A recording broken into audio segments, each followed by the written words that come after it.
Ok, Parashat Hashavua, de Parashat Bezrat Hashem, Behar, Bechukotai. Alors, nous on va s'arrêter plus sur Bechukotai, mais Behar, l'essentiel des sujets de Behar, ça va être la Shemitah et le Yovel et toutes les lois qui s'adjoignent à ça. Et Bechukotai, maintenant on va en parler. J'ai oublié de préciser, Leilou Nishmat, Yitzhak ben Shimon, Aaron ben Shimon, Tienav Sham Tsroura Bitsroa Chaim, et également que ce Dvar Torah, il est offert pour la bracha de Eli Chaim ben Dan Yaakov et pour la santé et la parnassa de Shmuel ben Yirya, que Akadosh Baruch Hu leur donne plein de brachot Bezrat Hashem. Alors je reprends ce que je disais, donc Bechukotai, on va... Donc dans les Bechukotai, il va Akadosh Baruch Hu organiser, articuler beaucoup de brachot, exactement 7, contre beaucoup plus malheureusement de klalot. C'est un passage qui est assez dur à lire. Il y a exactement 49 malédictions dans la paracha de la semaine, donc généralement on les lit assez vite. Et on va s'arrêter sur un pasouk qui est très intéressant parce qu'il va vraiment, c'est surtout l'attitude de Moshe vis-à-vis de ce pasouk qui va nous intéresser. C'est écrit donc dans la paracha de Bechukotai, au pasouk 19 du Pérek 26. Veshavarti et geonuzechem, je briserai votre arrogance. Venatati et shemechem kabarzel, je ferai de vos cieux seront comme du fer. Vet artsechem kanechusha, et votre terre ce sera comme de l'airain. Alors, que signifie cette bracha-là, cette klala, cette malédiction? Ça signifie que Akadosh Baruch Hu privera le ciel de la pluie, ce sera comme du fer, le fer ne transpire même pas, il n'y a rien qui s'en évacue, c'est parfaitement sec en permanence, donc rien ne peut en découler, donc pas la pluie, le ciel sera complètement fermé à la bracha de la pluie, donc plus rien ne pourra nourrir la terre, et la terre ne produira, ce sera comme de l'airain, ne va plus rien produire, rien de comestible. L'airain, ça s'oxyde, je ne sais pas si c'est le bon mot, c'est pas le bon mot, mais en tout cas c'est quelque chose de néfaste. Et donc c'est pour comparer l'idée d'une production agricole complètement altérée, déformée et qui ne produit rien de comestible pour l'être humain. Donc en clair, c'est une klala. Akadosh Baruch Hu dit, si vous ne faites pas Torah au mitzvot, voici comment se comportera votre parnassa. Je vous priverai intégralement de parnassa. Le ciel ne produira plus sa pluie, la terre ne produira plus sa récolte. Et c'est intéressant, c'est pour ça que je le disais tout à l'heure, c'est que Bechukotai, c'est pas la seule paracha qui contient malheureusement des malédictions. Son homonyme dans le livre de Devarim, donc dans 2 livres plus loin, c'est la paracha de Kitavo, qui est aussi elle aussi tristement connue pour sa quantité folle de malédictions. Elle contient également des bénédictions. Tout est multiplié par 2 par rapport à notre paracha. Notre paracha contient 7 bénédictions, la paracha de Kitavo en contient 14. La paracha de Bechukotai, donc la nôtre, contient 49 malédictions, et celle de Kitavo en contient le double, à savoir 98. Donc tout est multiplié par 2. Et là-bas, dans cette paracha là-bas, Moshe va reprendre exactement la même formulation, pas la formulation, mais du moins la même klala, il va la redire avec une petite différence, vous allez la voir tout de suite. Ve'ayu shamecha, et tes cieux seront asher aloshera, au-dessus de ta terre, nechoshet, ce sera de l'airain. Ve'aretz asher tartecha, et la terre qui est sous tes pieds, barzel, elle sera comme du fer. Qu'est-ce que cela signifie? C'est exactement l'inverse de ce qu'on a dit. Ça veut dire que tout à l'heure, quand c'était Hachem on va expliquer pourquoi je dis Hachem, mais en tout cas dans notre paracha, dans Bechukotai, lorsque Akadosh Baruch Hu parle de cette malédiction, il compare le ciel au fer, tandis que Moshe le compare à l'airain. Tandis que la terre dans la paracha de Bechukotai est comparée à l'airain, et tandis que dans Kitavo, Moshe la compare au fer. Donc il a simplement échangé les comparaisons. Une fois, le fer est employé pour le ciel dans Bechukotai, et là il est employé pour la terre. Et l'airain est utilisé pour la terre, et Moshe l'emploie pour le ciel. Donc c'est simplement une inversion. Et qu'est-ce que ça signifie? Rashi sur place, il va faire un commentaire, il va dire, sache que ces malédictions-là, énumérées dans la paracha de Kitavo, sont en réalité formulées par Moshe lui-même. Et Moshe, il va tempérer le propos d'Akadosh Baruch Hu, il va tempérer la malédiction, il va être plus soft. C'est pour ça que ça va être écrit l'ensemble des malédictions qu'il y a dans Bechukotai. C'est pour ça que j'ai dit que c'est Hachem qui les dit, parce que justement c'est écrit au singulier, à la première personne du singulier. Donc c'est moi, je vous ferai, je vous ferai, je vous ferai. Par exemple, c'est écrit Veshi Barti et je détruirai, je briserai. Donc c'est Hachem qui parle. Tandis que Moshe, dans la paracha de Kitavo, quand il va formuler ces malédictions, les 98, il va dire Hachem fera, Hachem fera, Hachem fera. Mais en tout cas, c'est pas, on n'est pas dans une formulation où c'est Hachem qui parle, on voit bien que c'est Moshe qui parle au nom d'eux. Donc là, Rashi nous dira Hachem qui a formulé les malédictions de Bechukotai et c'est Moshe qui a formulé celles de Kitavo. C'est pour ça qu'il y a une différence de langage dans les deux manières de s'exprimer. C'est intéressant et Rashi le rapporte. Et l'exemple que Rashi donne de Moshe qui tempère les malédictions, c'est justement ces deux versets que j'ai rapportés là. D'une fois où Hachem parle et le ciel est comparé au fer, la terre à l'airain. Et de Moshe qui reprend cette même malédiction dans Kitavo et qui inverse les deux notions pour dire quand le ciel est comparé au fer, c'est beaucoup plus strict que quand il est comparé à l'airain parce que c'est moins solide. Donc ça voudrait dire que certes, le ciel dans les deux cas c'est une malédiction, le ciel ne donne pas beaucoup de pluie, mais pas beaucoup dans Kitavo et pas du tout dans Bechukotai. Le fer, ça veut dire c'est solide, Hachem ne laissera rien passer. Tandis que quand le Moshe compare le ciel à l'airain, ça veut dire ça passera pas beaucoup, mais ça passera un tout petit peu.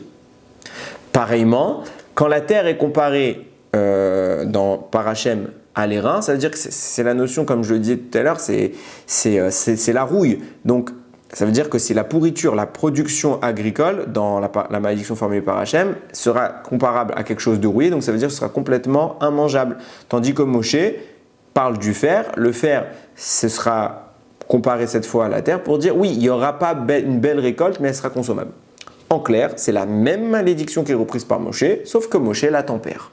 Première fois, Hachem l'a dit de façon ultra rigoureuse.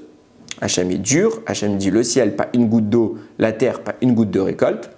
Moshe reprend cette même malédiction à son compte et il dit le ciel, pas rien, mais un peu, et la terre, pas rien, mais un peu. Mais c'est exactement la même substance de malédiction, sauf que Moshe se permet quelque part d'altérer le propos original de Akadosh Baruch Hu. Alors naturellement, ça nous amène à deux questions. Petit 1, qu'est-ce que ça signifie? Qu'on dit que Akadosh Baruch Hu, que Moshe Rabbeinu, il a fait, comme Rachid l'a dit, c'est lui qui a formulé de son propre chef ces malédictions. Ce serait dangereux d'affirmer une explication pareille sans l'expliquer, sans la développer plus précisément. De quoi on parle? L'ensemble de la Torah, c'est Hachem. Il faut être clair, net et précis depuis Bereshit jusqu'à la fin du livre de Devarim. Il n'y a absolument aucune chose qui ne vient pas d'Hachem. Seulement, il y a une différence entre le livre de Devarim et les 4 précédents, à savoir que les 4 précédents sont dictés par Hachem. Hachem en est l'auteur intégral. Tandis que le livre de Devarim, c'est Moshe qui parle de ce que Hachem a dit. Ça veut dire que Hachem énonce une idée, énonce un principe, mais l'auteur qui va écrire cela, qui va prendre des notes, qui va les formuler à sa manière, c'est Moshe. Dans Bereshit, Shemot, Vaikra, Bamidbar, Hachem dicte mot à mot. Moshe ne fait que taper, que écrire. Tandis que là, c'est Moshe qui décide comment il va formuler la notion qu'Akadosh Baruch Hu veut mettre dans la Torah. C'est sa propre appréhension de la Torah qui se manifeste dans Devarim. Donc quand on dit que Moshe a formulé de son propre chef les malédictions de Kitavo, c'est pas qu'Hachem ne les a pas dites. Hachem les a dites et Moshe les a comprises et réécrites à sa manière. Tandis que quand on dit que c'est dans Bechukotai, c'est Hachem qui écrit les malédictions, c'est exactement mot à mot ce qu'Hachem a voulu mettre. Moshe a eu un droit d'intervention dans le livre de Devarim et donc il a dit avec ses propres mots ce que Hachem a voulu dire et Hachem a chaque fois donné son aval, oui ou non. Mais en attendant, Hachem a donné son aval pour la version que nous avons, ce qui veut dire que c'est Hachem qui a corroboré les propos de Moshe, comme quoi ils reflétaient bien sa volonté, mais c'est passé par le scribe de Moshe Rabbeinu. Donc ça, on voit déjà qu'il y a une différence qui apparaît. Mais maintenant, que Moshe puisse formuler avec ses propres mots la parole d'Hachem, parce qu'Hachem ne lui dicte plus et que Moshe doit bien écrire le propos, c'est pas choquant. Seulement que Moshe se permettent de déformer la parole d'Hachem et qu'Hachem valide cela, en ce sens où on voit que clairement la même malédiction est reprise dans les deux et c'est plus la même. Moshe il a échangé les deux. Alors certains commentateurs expliqueront qu'on parle plus de la même chose, c'est plus la même malédiction, donc Moshe il a rien changé finalement, il a dit une autre malédiction. Ça se tient et ils ont leur ma'alar, ils ont leur cheminement. Mais du propos de Rashi, il ressort clairement que c'est pas ça. Rashi dit clairement, Moshe a tempéré la malédiction qui avait déjà été énoncée dans Bechukotai, il l'a répétée dans Kitavo et c'est plus aussi violent, c'est plus aussi virulent. Donc on voit que c'est la même malédiction que Moshe déforme. De quel droit? Et en plus, Hachem est d'accord. Qu'est-ce que ça signifie? Deuxièmement, il y a un midrash. Pardon, pas un midrash, une Gemara dans Masechet Baba Batra, qui dit exactement l'inverse de ce que dit Rashi. Rashi dit ici, finalement, le plus strict, c'est Hachem, dans Bechukotai, et le plus modéré, le plus tempéré, c'est Moshe dans Kitavo. Quand vous regardez le midrash que je vais apporter, c'est tout l'inverse qui est exposé. À chaque fois, le midrash il dit que la mesure, l'attribut, l'attitude d'Akadosh Baruch Hu qui est Dieu, elle est infiniment plus miséricordieuse que celle de l'homme, qui est fait de chair et de sang. Pourquoi? Parce qu'on voit que Akadosh Baruch Hu a béni par 22, il a maudit par 8. Tandis que Moshe a béni par 8 et il a maudit par 22. Donc encore une fois, Moshe il a fait l'inverse. Hachem béni par 22, Moshe maudit par 22. Hachem maudit par 8, Moshe béni par 8. De quoi on parle? On parle ici des lettres, c'est une manière d'exprimer, des lettres employées pour bénir et pour maudire. Lorsque Akadosh Baruch Hu va commencer sa bénédiction, la bénédiction qui est dite par Akadosh Baruch Hu commence par un Aleph. Donc j'ai noté ici, il écrit Im Bechukotai Telechusi, vous suivez mes lois. Ok, la première lettre, Im, Aleph, donc première lettre de l'alphabet. Et la bénédiction, ces mêmes bénédictions, se terminent par la lettre Tav, la dernière lettre de l'alphabet qui est écrit Oler Etrem Komemiyut, donc je vous ferai marcher la tête haut. Komemiyut, c'est un Tav, c'est la dernière lettre. Donc la bénédiction d'Hachem commence par Aleph, termine par Tav, donc elle passe par l'ensemble des lettres de l'alphabet, les 22 lettres de l'alphabet. Ok, ça c'est Hachem.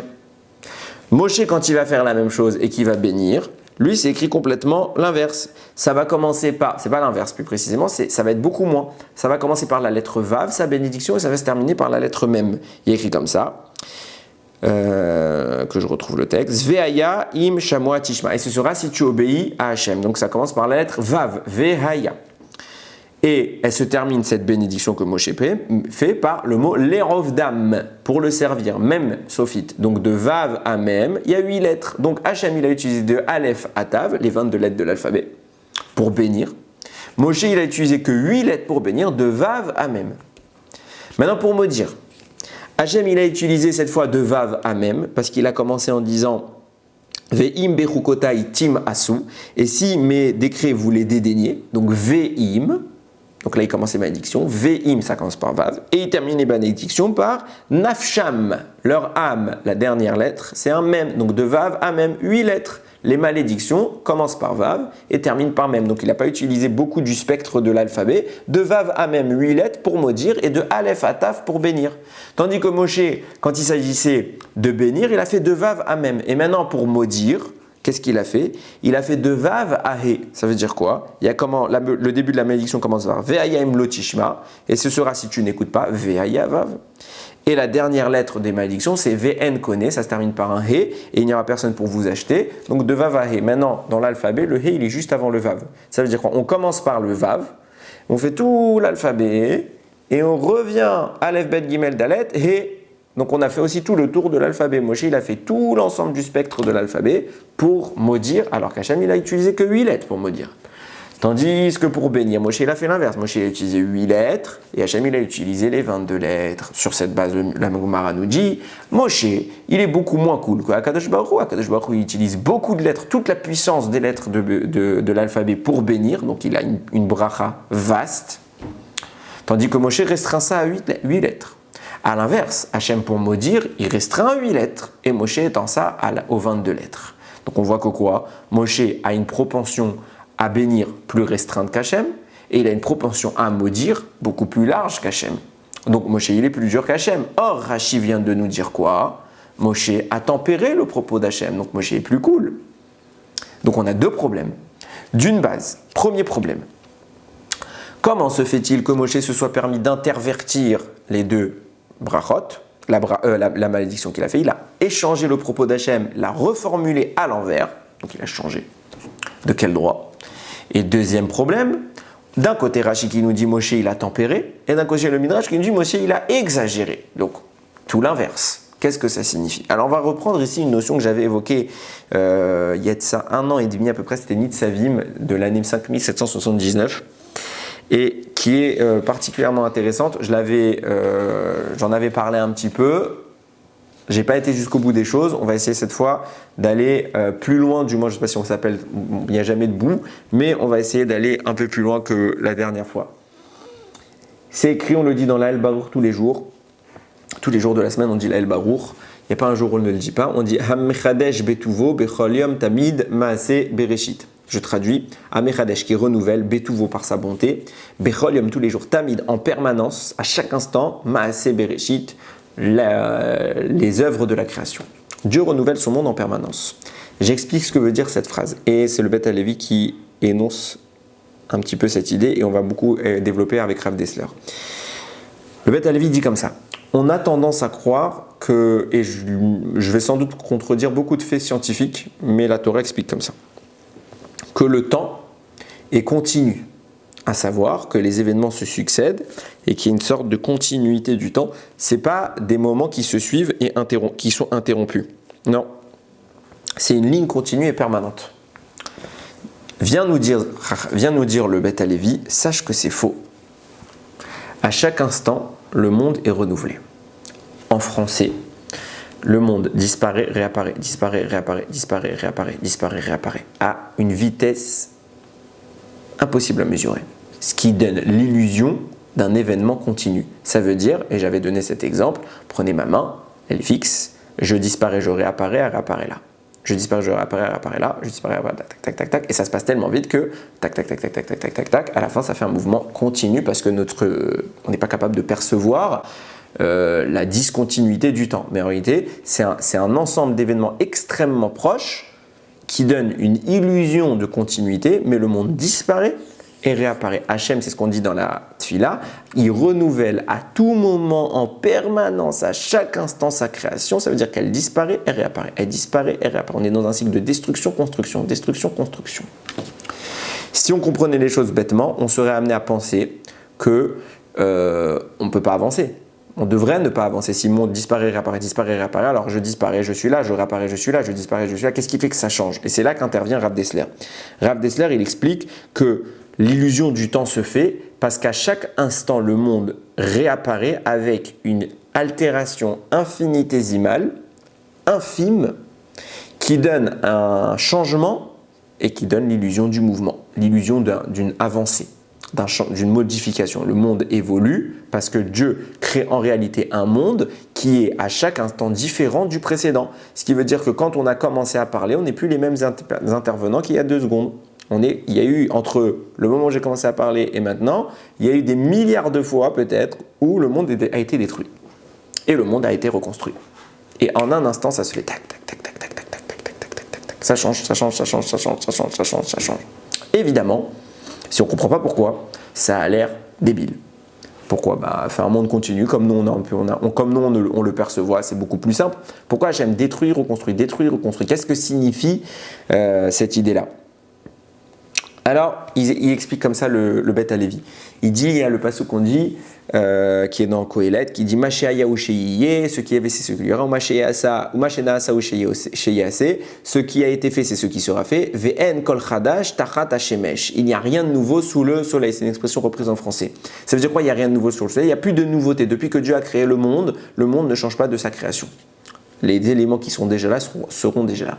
Il explique là une notion très importante. Il dit, c'est sous le soleil qu'il n'y a rien de nouveau. Mais au-dessus du soleil, il y a des nouveautés. Qu'est-ce que ça signifie? Le soleil est ici à prendre comme l'aspect matériel du monde. Sous le soleil, sous la création, le monde est standard. Mais au-delà de la création, il y a des choses qui n'existaient pas avant et qui apparaissent maintenant. C'est quoi? C'est des chidushim, des innovations dans la compréhension de la Torah. C'est écrit dans la Gemara. Non, je ne sais pas si c'est la Gemara. Non, c'est un Bereshit Rabbah, c'est un Midrash qui rapporte. Il n'existe pas un jour, un moment où Akadosh Baruch Hu ne crée pas des chidushim dans sa Torah. Akadosh Baruch Hu, il amplifie la Torah, il agrandit, il a fait que bonifier, l'agrandir. Il rajoute des explications nouvelles dans sa Torah. À chaque fois que Akadosh Baruch Hu s'assoit, il étudie, s'assoit, c'est une image, il étudie la Torah, il réfléchit, il pense et il amène des nouveautés dans sa Torah. Or, nous on a expliqué plusieurs fois, Istakel beoraita venivra olam. Il a regardé dans la Torah et le monde, il en a découlé. Il a créé le monde au travers de ce qui était contenu dans la Torah. Or, si tu m'expliques que le monde disparaît, enfin pas disparaît, mais que la Torah, chaque jour à Kadosh Baruch Hu, il ajoute. Donc ça veut dire que la Torah qui correspond, qu'il y a eu au moment de la création du monde n'est plus la même aujourd'hui, puisqu'il y a eu 5781 ans d'écart. Donc il y a eu une infinité, j'allais dire une phrase qui ne se dit pas, une infinité d'innovations que Dieu a faites au fil des jours.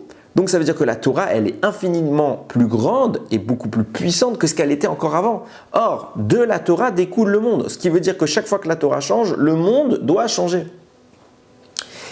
De là, on comprend, c'est en fonction, c'est pour ça qu'on dit rien de nouveau sous le soleil parce que le monde ne peut pas innover, mais au-dessus du soleil, Dieu innove en permanence et puisque la Torah change et que la Torah c'est le fondement de la création du monde, puisque le fondement change, et bien le monde change. C'est pourquoi à chaque instant, puisqu'Akadosh Baruch Hu améliore encore cette Torah, la grandit encore, révèle des secrets qu'il n'avait pas encore révélés, la Torah grandit, se manifeste à un degré supérieur et le monde d'avant n'est plus la Torah. Puisque la Torah, c'est elle qui projette le monde, alors si la Torah change, le monde change. Le monde d'avant est détruit et le monde nouveau réapparaît, qui est le monde adapté en fonction des chidushim, des innovations toraïques que Akadosh Baruch Hu a fait. Puisqu'en permanence il innove, en permanence le monde change. Donc à l'instant T, il y a un monde qui est le niveau 1 de la Torah. À l'instant T plus 1, c'est le niveau 2 de la Torah, donc c'est un nouveau monde. Le monde ancien est détruit et il disparaît. Et à ce moment-là, il y a un changement, puisque c'est plus le même monde. Dans le monde initial, mon bras était là. Akadosh Baruch Hu fait un changement, améliore encore la Torah, et puisque c'est une nouvelle manifestation de cette Torah qui intervient, le monde se manifeste différemment. Et dans cette nouvelle manifestation, je vais y arriver, dans cette nouvelle manifestation, ma main qui était là se passe là, puis là, puis là, puis là, puis là. Et ça se passe tellement vite, puisque c'est à l'échelle divine, ça fait un fil conducteur et on ne voit pas d'interruption. Si on explique encore les choses comme ça, on va devoir aller encore plus loin. Alors on a un problème. Ça veut dire quoi? Ça veut dire que finalement, l'état du monde à chaque instant, et ça inclut mon mouvement, ça inclut ma pensée, ça inclut mon action, il dépend intégralement des chidushim que Akadosh Baruch Hu fait. Donc il n'y a plus de marge de manœuvre dans le monde, puisque tout est régi, oui, il est mon libre arbitre, tout est régi parce que Akadosh Baruch Hu innove, et la manifestation du monde, chacun des mouvements, aussi bien micro que macroscopiques, dépend de ces innovations. Donc il n'y a rien qui. Tout est calculé, tout dépend de la Torah. La Torah reflète ce que je suis. La Torah me fait changer, la Torah me fait parler, la Torah me fait réfléchir, tout, puisque ça change en fonction. Et c'est là qu'on doit comprendre quelque chose qui est très important. Alors c'est écrit comme ça, c'est écrit dans Devarim Rabbah, c'est un midrash qui dit comme ça. Kol haneshama te'alelia aleluka. Donc chaque neshama doit louer Dieu, alléluia. C'est un pasouk dans Tehillim que tout le monde connaît sans doute. En tout cas, quand vous faites votre fila, c'est un Tehillim qui revient tous les matins. Et donc, toutes les neshamot louent Hachem. Et ça signifie que le Midrash vient de dire, ne dis pas toutes les neshamot, neshama, lis le mot neshama, lis le neshima, chaque souffle loue Hachem. De quoi on parle? Explique comme ça. À chaque instant, la neshama s'en va du corps et elle va voir Hachem, elle veut rester auprès d'Hachem et Hachem la contraint à retourner dans le corps. Qu'est-ce que signifie cette assertion que la neshama s'en va du corps et elle est obligée de retourner dans le corps? C'est très simple, ça veut dire quoi? Ça veut dire on meurt et on renaît? Oui, puisque le monde disparaît, la matérialité disparaît. Donc pendant cette fraction de seconde où Akadosh Baruch Hu innove, le monde disparaît et il est en train d'être reconstruit, ça dure, comme je disais, une fraction de seconde, ça ne se voit pas. Le monde disparaît et il est reconstruit.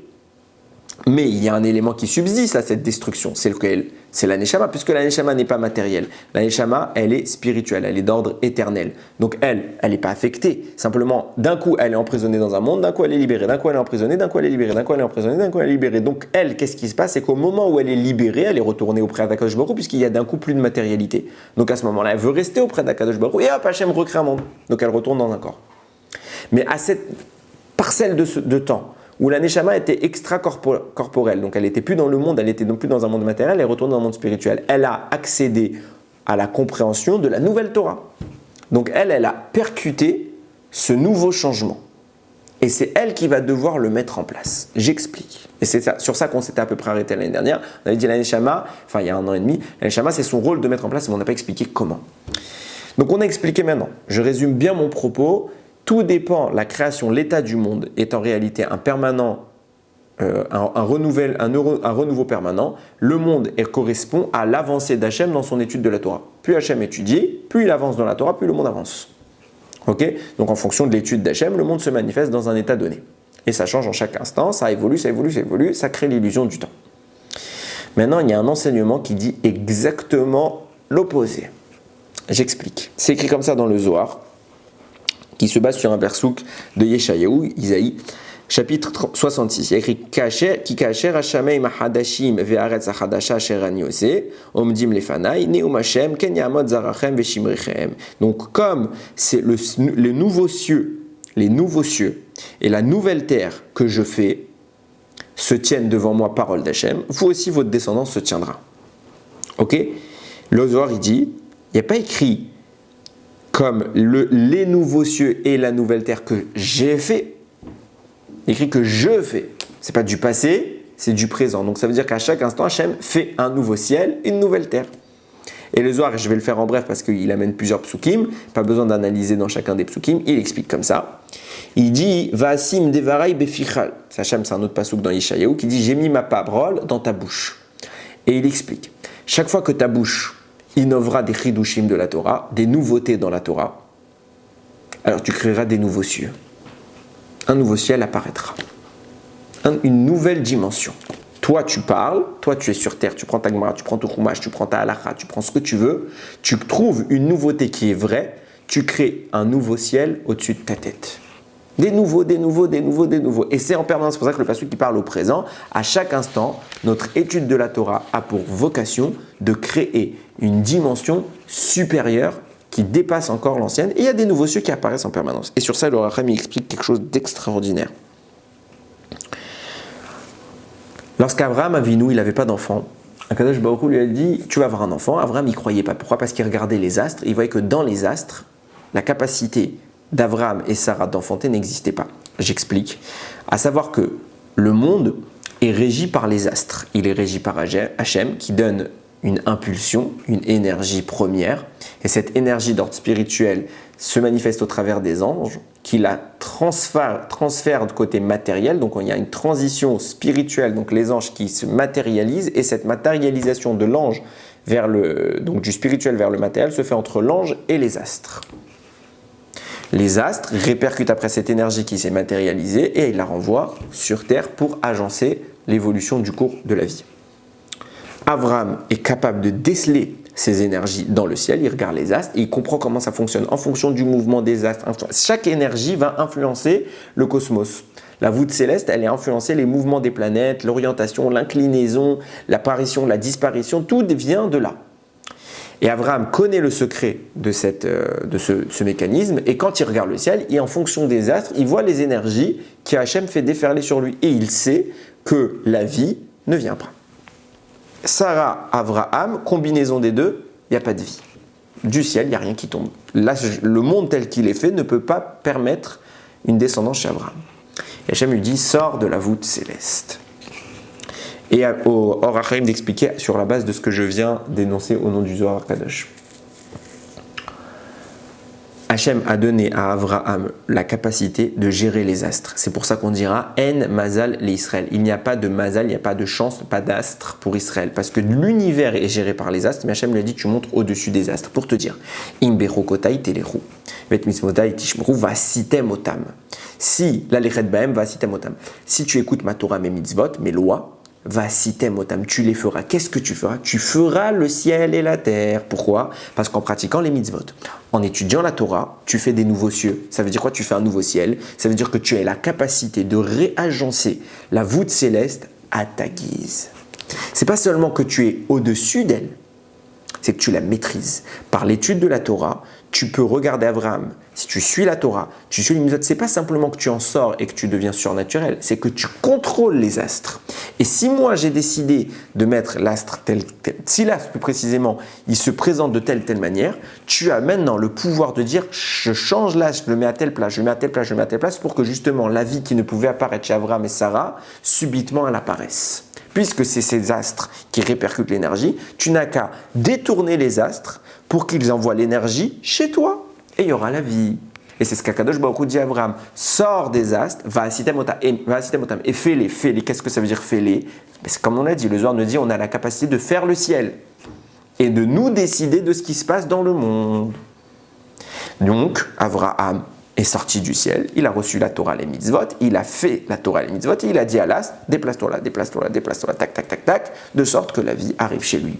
En clair, Abraham, ou plus précisément, toute sadique de l'histoire, a entre ses mains le pouvoir de faire ce qu'il veut du monde.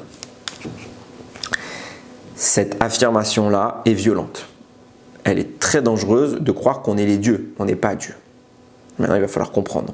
Et c'est pour ça que je disais tout à l'heure, c'est exactement mon propos, il y a contradiction frontale entre les deux cheminements que je viens d'apporter. D'un côté, on me dit le temps n'est qu'une illusion, c'est en réalité une succession d'évolutions de la Torah d'Hachem qui manifeste une nouvelle terre. Et ça se rapproche tellement vite que ça fait l'illusion du temps. Donc en clair, la terre se manifeste telle que Akadosh Baruch Hu a étudié la Torah. Et d'un autre côté, on vient de voir dans le Orach Chaim qui se base sur un Zohar qui explique que la terre se manifeste en fonction de l'étude de l'homme. Si l'homme étudie la Torah, alors j'espère que je ne me suis pas trompé dans le pasouk. Il faut que je révise ma Kriyat Torah. En attendant, si vous écoutez ma Torah, mes mitzvot, et que vous les suivez, vous ferez quoi? Le ciel et la terre. C'est ça, vous ferez des nouveaux cieux. Et puisque vous faites un nouveau ciel, vous réorganisez la terre à votre guise. Donc l'apparition de la terre dépend de notre étude de la Torah. Il y a l'étude de la Torah d'Hachem qui refait la terre, et il y a notre étude de la Torah qui fait la terre. Alors laquelle marche? Ça ne veut rien dire. Contradiction. Et c'est là qu'on commence à comprendre quelque chose de très très important. En réalité, il s'agit d'affirmer l'idée suivante. Comme je le disais tout à l'heure, le monde disparaît parce qu'Akadosh Baruch Hu, ça veut dire quoi déjà qu'Akadosh Baruch Hu fait des innovations dans la Torah, quoi? Il y a des choses qu'Hachem ne connaît pas. C'est en réalité qu'Akadosh Baruch Hu dévoile un peu plus de la Torah. Elle est cachée, elle est concentrée. La Torah, c'est l'infinité divine. Et il dévoile un peu plus. Et puisqu'il y a un nouveau dévoilement, la Torah, elle impacte ce dévoilement dans un changement terrestre. On a expliqué qu'il y a un vecteur qui, lui, est complètement indifférent à tout ça, c'est la Neshama, puisque le monde disparaît un temps et il réapparaît. La Neshama, elle, quand elle disparaît, quand le monde disparaît, elle est libérée du monde. Donc elle revoit, elle retourne à sa source. Et elle se reconnecte à Akadosh Baruch Hu. Puisqu'elle se connecte à Akadosh Baruch Hu, elle a accès à la mise à jour de la Torah. Donc à l'évolution de cette Torah. Donc il y a un lien qui se fait entre le chidouche, l'innovation, la nouveauté de la Torah, et la Neshama qui reçoit cette information. Le rôle de la Neshama, ce sera de répercuter cette information dans le monde pour que le monde s'agence tel que Akadosh Baruch Hu l'a dit. Puisqu'au final, ce sera à nous de le changer. Mais, il y a un grand mais. Quand la Neshama réapparaît dans un corps humain, alors elle devient humaine. Et elle est à même la Neshama, quoi qu'il en soit, elle est à une distance, elle est à des années-lumière d'Akadosh Baruch Hu. Il n'y a pas de commune mesure pour comparer la grandeur d'Hachem et sa compréhension à la nôtre. Ce qui signifie qu'il y a un écart entre ce qu'Hachem a innové dans la Torah et ce que la Neshama peut comprendre et appréhender une fois qu'elle est de retour sur Terre. Du coup, comment ça se fait que nous, on a un chidouche? En réalité, d'où vient ce chidouche? C'est le chidouche, quand Akadosh Baruch Hu fait un chidouche, comprenons bien, c'est pas un chidouche de deux mots. C'est l'équivalent de toute la Torah qu'on connaît en une seconde. Donc, cette nouveauté, c'est cette quantité astronomique d'informations qu'Akadosh Baruch Hu a permis de dévoiler au monde, dans la sphère céleste. Les Neshamot vont se connecter à cette quantité-là, et chacun va récupérer un petit peu. Le monde entier disparaît, toutes les Neshamot, elles aspirent un peu, et le monde réapparaît dans la nouvelle dimension. Maintenant, les Neshamot, comment ça se fait qu'elles ont la capacité d'innover dans la Torah? Comment un humain il peut trouver quelque chose que dans la Torah, que c'est la grandeur divine? Et bien justement, il s'agit de ce qu'Akadosh Baruch Hu il a dévoilé, et hop, on capte quelque chose à ce moment-là. Maintenant, ce que nous on a capté, on va devoir le répéter. Mais on ne pourra pas le répéter comme Hachem l'a dit, puisqu'on n'est plus capable de comprendre comme Hachem. On n'est pas capable, on n'est pas à sa grandeur. Donc nous, on est capable de comprendre à un pourcentage atténué de Akadosh Baruch Hu. À notre niveau, on va donner une partie du chidouche. Et c'est en fonction de cette partie du Chidouche là que l'énergie, la transformation qui avait été mise en place par toute l'immensité de l'innovation divine, elle va se répercuter partiellement sur Terre. Et c'est pour ça qu'Hachem dira, c'est vous qui décidez comment on fait les astres, parce que si les astres sont telle et telle configuration, eh ben vous, vu la manière dont vous allez les comprendre, alors c'est ça qui va se manifester sur Terre. Donc quand le tzaddik va analyser la Torah, va découvrir la Torah, va trouver une innovation, alors le monde va évoluer, il va s'adapter à ce qu'il a trouvé. Bien qu'Hachem avait trouvé beaucoup plus. Et il avait dévoilé beaucoup plus. Donc il y a ce qu'Hachem propose et ce que nous mettons en place. Et c'est comme ça qu'il y a cette didactique, cet échange, ce dynamisme entre les chidushim d'Hachem qui permettent une évolution du monde et la phase effective de la compréhension de l'homme de ces chidushim-là, de ces innovations qui, elles, permet la phase de mise en place du monde. Akadosh Baruch Hu dit, c'est vous qui décidez, plus vous serez pur, plus vous serez proche de moi, plus vous serez en capacité de vous approcher à un niveau élevé de la compréhension de ce que j'ai dévoilé, plus le monde va évoluer rapidement. Donc, tac, tac, tac, tac, ou tac, tac. Ce que vous êtes capable de comprendre. Mais c'est entre nos mains. Et donc, Hachem dit à Abraham, l'humanité est gérée par les astres, ils sont passifs, ils ne peuvent rien faire dans tout ça. Ils n'ont aucune capacité d'influencer ou de déformer, dénaturer la nature, la forme du monde, tandis que vous, tout est entre vos mains. Il n'y a pas d'astre pour Israël, il n'y a pas de En Mazal d'Israël, il n'y a pas de Mazal pour Israël. Pourquoi? Parce que c'est nous qui décidons comment le Mazal arrive, en fonction de notre étude de la Torah. Juste avant d'aller plus loin, c'est dire la violence et la puissance qui est mise entre nos mains, et c'est dire l'importance du Limoud de la Torah. C'est de ça que dépend le monde. C'est pas rien. Sur cette base, on va commencer enfin à pouvoir comprendre ce que Moshe a fait. J'espère que j'ai pas été trop vite. Moshe Rabbeinu, on a dit, c'est le Noam Elimelech qui explique comme ça, il a tout changé. Il a été plus cool, d'un côté il n'a pas été plus cool, il a changé la bénédiction, il a dit son opposé. Qu'est-ce que ça signifie? Alors le Noam Elimelech, il explique une notion qu'on a déjà évoquée plusieurs fois aussi, mais il va donner un chidouche que j'ai trouvé fabuleux. Il dit encore une fois, ce que je l'ai dit il n'y a pas longtemps dans un Dvar Torah, au moment de la création du monde, Akadosh Baruch Hu a initialement voulu baser cette création sur une rigueur totale. Et voyant que ça ne marchait pas, alors il a adjoint la miséricorde. Et tout de suite, le Noam Elimelech, il dit, comment tu pourrais chas v'shalom penser qu'Hachem s'est planté? Hachem ne se plante pas. Donc encore une fois, et je l'avais dit aussi, si Hachem il a créé le monde avec la rigueur, c'est parce qu'il y a de la rigueur. Et si Hachem il a changé par la miséricorde, il y a aussi le monde de la miséricorde. J'avais donné une explication. Ça, lui, il va donner une subtilité que je n'avais pas apportée, que je trouve très belle. Il dit, qu'est-ce que signifie cette phrase? C'est exactement la suite immédiate de ce que je viens de dire. À savoir que Dieu, dans sa grandeur, il va faire des décisions. Il va prendre des décisions qui, en fonction de cette décision, le monde va s'agencer. Donc il va faire des innovations de Torah. La décision divine, elle est toujours bonne, elle est toujours pure, elle est toujours bonne. Pas encore, c'est des fois que je dis bonne, mais si je voulais dire pleine de bonté. Il n'y a que de la miséricorde. Maintenant, à notre niveau, on ne comprend pas ça.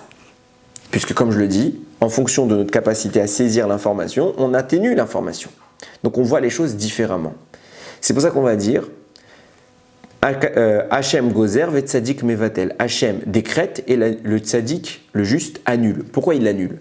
Parce qu'Hachem, dans son étude de la Torah, il a défini une dimension, une capacité.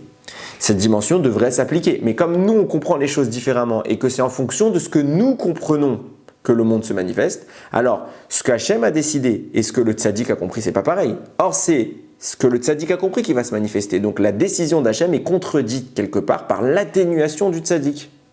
Et donc, Hachem a décrété, et ce qui s'est produit, c'est ce que le tzaddik a compris. Donc, la compréhension du tzaddik a annulé le décret d'Hachem. Pas parce que le tzaddik a voulu contredire, parce que le tzaddik a limité par sa compréhension limitée. Même si c'est un tzaddik, il ne peut pas tout comprendre comme Hachem. Du coup, forcément, ce qu'Hachem met en place, c'est pas ce qui va apparaître sur terre. Et il y a un changement. C'est pour ça qu'on dit le juste annule le décret d'Hachem. Pas parce qu'il le contredit, parce qu'il ne peut pas le comprendre. Et ça donne une signification importante. que l'homme change. Parce qu'exactement, c'est tout notre propos. Akadosh Baruch Hu a voulu créer le monde de la rigueur. Il a créé le monde de la rigueur. C'est pas un monde de rigueur, c'est un monde de miséricorde. Dès le début, il n'y a pas la rigueur. Mais comme nous ne sommes pas capables de comprendre ça, c'est trop dur pour nous. Nous sommes trop faibles, donc ça apparaît comme de la rigueur. Hachem prévoit, imaginons la scène, il prévoit une puissance violente. Mais on n'est pas capable de la recevoir. Donc si on reçoit trop de puissance d'un coup, 7, ça fait mal. Donc pour nous, on voit ça comme une rigueur. Donc comme nous, on ne comprend pas tout, on est capable de moins. Donc ce que nous, on est capable de comprendre, c'est ce qui va se manifester. Donc moins. Et nous, on trouve que ça, c'est de la miséricorde. Alors qu'en réalité, la vraie miséricorde, c'est ce qu'Hachem avait voulu. Mais on n'était pas capable de la saisir. Donc on l'a vu comme de la rigueur. Et on a limité cette miséricorde à ce que nous concevons comme étant de la miséricorde, à une échelle beaucoup plus réduite. Et pour nous, c'est ça la définition de la miséricorde, alors qu'elle est en réalité beaucoup plus grande. C'est pour ça qu'on nous a appelé, on appelle le tzaddik qui fait, le juge qui fait un jugement juste, il est appelé l'associé d'Hachem. Parce que Hachem innove pour faire évoluer le monde, et c'est en fonction de la compréhension du juste que le monde va évoluer de façon réduite. Ce qui nous explique maintenant Moshe Rabbeinu. Et on a tout compris. Si on réfléchit 2 minutes, on a tout compris. Akadosh Baruch Hu, il a dit dans Berukotay, c'est lui qui parle. Il n'y a pas de comparaison, c'est lui qui parle. Donc c'est vu de 2 manières. Il y a la réalité absolue, celle qui est rapportée par la Gemara. C'est ce qu'Hachem dit, c'est beaucoup plus miséricordieux que ce que Moshe dit, puisque c'est à une échelle plus grande. Mais, donc c'est pour ça qu'on disait, Hachem il a béni de Aleph à Tav, et il a maudit de Vav à Mem. Donc il a béni avec 22 lettres, il a maudit avec 8 lettres. Et Moshe il a fait l'inverse. Donc le dur dans l'histoire c'est Moshe. Pourquoi? Qu'est-ce qu'on est en train de dire par là? Que le plan initial, la compréhension de la Torah d'Hachem, qui est une dimension largement plus grande, elle est meilleure. Mais à nous qui sommes faibles, on ne peut pas la comprendre. Donc elle paraît comme mauvaise. Donc en effet, nous dit la Gemara, la dimension divine, c'est elle qui est la bonne. La dimension humaine, elle est beaucoup plus dure. Mais à notre niveau, c'est l'inverse qui se produit. Ce qu'a dit Rashi. Moshe a réinterprété les mêmes malédictions avec plus de douceur. Pourquoi? Ça veut dire quoi? Moshe n'a pas tout compris. Et même si c'est Moshe Rabbeinu, il n'a pas tout compris. Et donc forcément, Moshe, il a restreint à son niveau la malédiction. Et donc, on dit qu'il a atténué. Il n'a rien atténué, il n'a pas tout compris. Il n'a pas été plus cool. Il n'a pas compris à quel point c'était bon. Et donc, pour lui, c'était même mauvais. Donc, où est-ce que le bien se manifeste? Dans ce qu'il a compris. Donc, lui, il va donner le bien qu'il a compris. Et forcément, ça change tout. Là, Moshe intervertit les deux phrases pour la simple et bonne raison que Moshe Rabbeinu n'a pas compris. La première phrase, c'était Hachem qui l'a dit tel qu'il l'a vu, tel qu'il l'a dévoilé dans le ciel. Mais la deuxième fois, c'est Moshe qui parle. Moshe, il dit ce qu'il a compris de cette phrase. Et ce qu'il a compris de cette phrase, c'est atténué par rapport à l'origine. Et donc, ça change. Moshe Rabbeinu a diminué les klalotes. Et il les amplifie. Pourquoi? Dans la réalité humaine, Moshe les a diminués parce que ce qu'Hachem voulait, c'était trop grand pour nous. On ne pouvait pas supporter. Et ça paraissait même mauvais. La puissance qui allait déferler, on n'était pas capable. C'était trop chaud, c'est trop de soleil, trop de chaleur. On ne pouvait pas. C'est la rigueur pour nous. Alors qu'en fait, c'est la miséricorde totale. C'est juste qu'on n'a pas compris. Et Moshe Rabbeinu, ce qu'il a dit, on l'a compris. Donc pour nous, à nos yeux, ce que Moshe a dit, c'est la miséricorde. D'où Rashi qui dit que Moshe il est plus cool. Mais dans la réalité profonde, c'est bien Hachem qui était le plus cool. Tout dépend de notre compréhension de la Torah. Et c'est violent, cette dynamique qu'il y a, de dire qu'entre les mains des Bnei Israël est mis une capacité d'agencer le monde. On n'est pas des dieux, comprenez bien ce que je veux dire. C'est que, et on pourrait se poser la question, mais pourquoi finalement Akadosh Baruch Hu n'a pas fait un monde dans lequel sa décision céleste s'applique immédiatement sans passer par la compréhension de l'homme? Et bien justement, ça aurait été quelque chose d'horrible, comme je le disais tout à l'heure, puisqu'on n'est pas nous. Si ça marchait comme ça, il aurait fallu qu'on soit à son niveau. Nous aussi qu'on soit quelque part Dieu. Pourquoi? Parce que ça voudrait dire qu'il faut qu'on puisse voir ça, cette grandeur, cette capacité, cette énergie, qu'on soit en mesure de l'appréhender. Et donc au même niveau que lui. Or, c'est pas cohérent de dire ça, sinon on n'est plus des hommes, on est Dieu. Dieu a voulu créer des hommes à qui il a offert la capacité de grandir. Donc si on est Dieu, on ne peut pas grandir.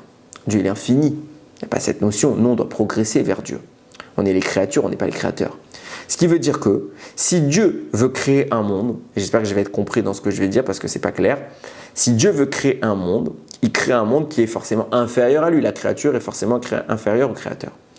Donc puisqu'elle est inférieure à la créature, Dieu ne peut pas lui donner tout ce qu'il est parce que c'est trop puissant.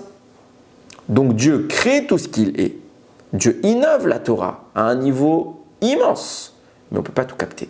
Et si Dieu avait créé un monde dans lequel nous sommes faibles, parce que sinon c'est parce que c'était nécessaire, mais qu'il impacte toute sa grandeur dans ce monde, alors on aurait souffert, parce qu'on n'est pas en mesure de comprendre ça. Donc Dieu dira, en fonction de ton niveau, je manifeste le monde. Donc je dévoile toute mon immensité au travers de tous les chidushim, de toutes les innovations de la Torah que j'ai, que je permets, et toi tu captes ce que tu es capable de capter. Et en fonction de ce que tu es capable de capter, le monde changera. Il s'adapte à toi. En clair, Dieu a fait le monde le plus adapté qui soit pour nous. Et s'il avait fait autrement, dans lequel où directement ces décisions interviennent sans passer par notre capacité à les appréhender, on aurait souffert. Donc Dieu, il a demandé, sache combien ma Torah elle est importante. Si tu suis ma Torah, c'est toi qui décides du ciel. Tu as entre tes mains la capacité d'appréhender quand le monde disparaît, ta neshama se reconnecte à la puissance du chidouche, de l'innovation que je viens de faire. Tu reviens sur terre et tu as la capacité de la formuler à ton niveau. Et en fonction de cette formulation, va si t'aimes otam, tu refais le ciel et la terre. C'est toi qui définis dans quelle échelle, à quelle échelle le monde va réapparaître, à chaque instant. Ce qui veut dire qu'à la seconde où on a fait un Dvar Torah, on a agencé et influencé l'état du monde. Et plus on va comprendre, plus le monde va grandir. Et puis il va être proche, vu si on a notre échelle de compréhension c'est 1%, alors par rapport à Hachem, par rapport à ce qu'Hachem avait prévu, on est à 1%, mais plus on grandit, plus on va être à 2, 3, 4, 5% jusqu'à grandir. C'est ça la grandeur du tzaddik. Plus le tzaddik est pur, plus le tzaddik est proche d'Hachem, plus sa compréhension sera authentique et puissante, et plus l'aménagement du monde sera radical. Tout avance en fonction de la Torah. C'est ça le secret de la paracha. Moshe Rabbeinu s'est permis une altération, il ne s'est rien permis du tout. Moshe Rabbeinu, il a dit le maximum de ce qu'il a compris et le monde fonctionne en fonction de ce que Moshe comprend. Pourquoi ? Parce que Moshe, c'est le rav de la génération. Et à chacun des rabbanim de l'histoire, pas que le grand, même les petits, et même les gens que ce n'est même pas des rabbanim, à chacun d'entre nous d'étudier notre Torah, parce qu'à chaque instant, le monde disparaît, se reconnecte aux nouveautés d'Akadosh Baruch Hu, et c'est là qu'on peut puiser dans ces nouveautés-là notre part de la Torah. Et c'est cette part-là que nous devons dire avec nos mots, avec notre explication. C'est pourquoi Chachamim disent quelque chose d'extraordinaire. Chaque tzaddik de chaque génération peut innover des nouveautés dans la Torah que les tzadikim d'avant ne pouvaient pas dire, n'ont pas trouvé. Quoi, nous on est plus fort qu'eux, alors qu'on nous explique en permanence combien on est loin de Rabbi Akiva, combien on est loin de Rabbi Shimon Bar Yochai, combien on est loin de tous les grands tzadikim. Plus ça va, plus ça descend. Alors comment nous qui sommes plus bas, on pourrait comprendre ce que eux qui sont plus hauts ont pu dire? Réponse, c'est simple. Le monde dans lequel où ils étaient ne permettait pas un tel dévoilement. Et puisqu'à chaque génération, on a réagencé, à chaque fois le monde il a avancé dans un réagencement différent, alors dans l'agencement actuel, ce que nous disons, nous pouvons le dire. Tandis que eux, non, puisque les chidushim que nous disons sur terre dépendent des chidushim qu'Hachem a dévoilés. Alors, il ne les avait pas dévoilés à cette époque-là. Donc, leur neshama, dans leur période de vie, toutes les fois où le monde a disparu, il est réapparu, lorsque leur neshama s'est connecté à Hachem, elle a dévoilé les chidushim que Hachem a dévoilés dans le ciel. Mais donc les innovations célestes, et ils ont dévoilé une partie de ces innovations en fonction de la sainteté des hommes.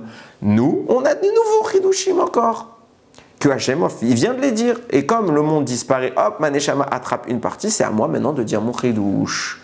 Et pareillement, pour chacun des rabbanim, pour chacun des bnei Israël, pour Chaz v'Shem, on a tout le temps dans le danse, même moi, vous voyez, je fais cette erreur, de dire c'est les rabbanim qui doivent étudier. C'est pas les rabbanim qui doivent étudier, c'est tout le monde qui doit étudier. C'est ça l'enjeu.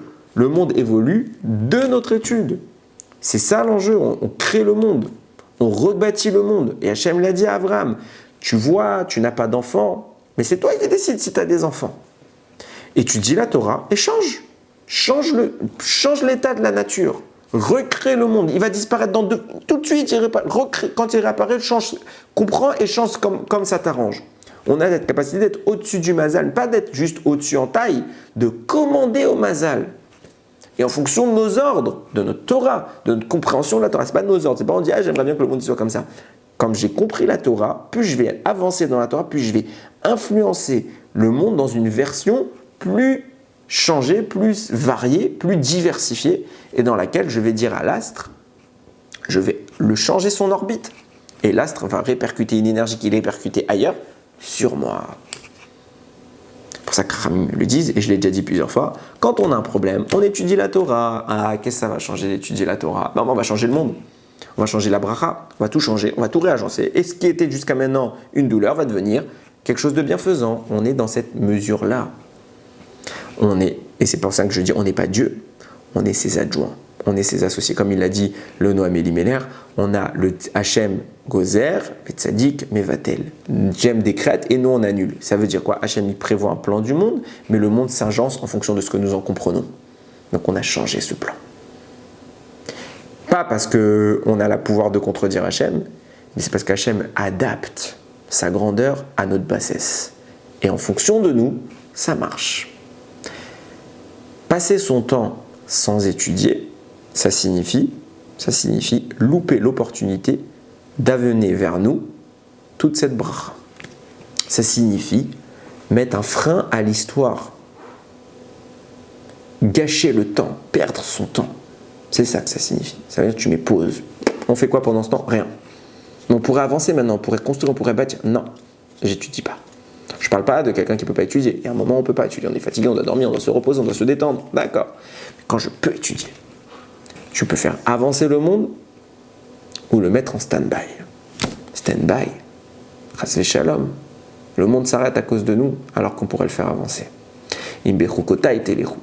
Si vous écoutez mes lois, vasitem otam. Vous faites le ciel et la terre. C'est entre nos mains de définir l'état de l'univers. Yiratson, que cette définition que nous allons donner au jour le jour à cet univers renouvelé en permanence à chaque instant, soit une définition de plus en plus proche d'Akadosh Baruch Hu, de plus en plus proche de sa compréhension et qui puisse rapidement manifester une lumière que nous ne pouvions jusqu'alors pas espérer car nous ne l'aurions pas supporté. Dorénavant, ce qui était incompréhensible, ce qui était même douloureux, peut devenir subitement accessible et désirable. Yiratson, que cette lumière puisse remplir le monde, que Akadosh Baruch Hu nous donne de plus en plus de secrets de sa Torah et que nous, à notre échelle, on puisse en permanence innover des chidushim. C'est ça évidemment qui nous rapprochera de plus en plus d'Akadosh Baruch Hu. Baruch Adonai Leolam. Amen ve Amen.